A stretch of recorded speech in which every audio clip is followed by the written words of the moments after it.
இன்றைக்கி சென்னை மெரினா நடந்த அந்த ஒரு ஹேர் ஷோக்கு தான் நாங்களுமே போயிருந்தோம். சரி பஸ் பிடிச்சி ஈஸியாக மெரினாவுக்கு போயிடலான்னு பார்த்தா பஸ் ஸ்டாண்டில் செம கூட்டம்.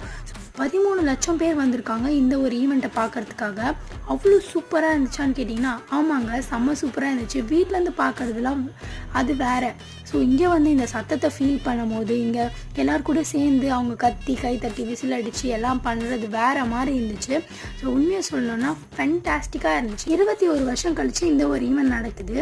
சரி மிஸ் பண்ணக்கூடாதுன்னு சொல்லிட்டு தான் நானும் கிளம்பிட்டேன். வேறு மாதிரி இருந்துச்சு கிட்ட பார்க்குறதுக்கு. அந்த சவுண்ட் எல்லாமே லிம்கா புக் ஆஃப் ரெக்கார்டில் கூட வந்துச்சுன்னா பார்த்துக்கோங்களேன்.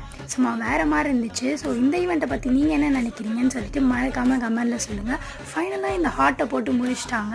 இந்த ஹார்ட்டு போட்டு அம்பு விட்டாங்க பார்த்தீங்களா, அங்கே நிற்கிறாங்க அவங்க. அவ்வளோ சூப்பராக இருந்துச்சு. ஃபைனலாக வந்து எங்களை ஃபோட்டோ எடுக்கிறதுக்காக இந்த ஒரு ஹெலிகாப்டர் வந்து நிறைய ஃபோட்டோஸ்லாம் எடுத்துச்சுன்னு சொல்லிட்டு இருந்தாங்க. நானும் ஈவெண்ட்டை பார்த்துட்டு வீட்டுக்கு வந்துட்டேன்.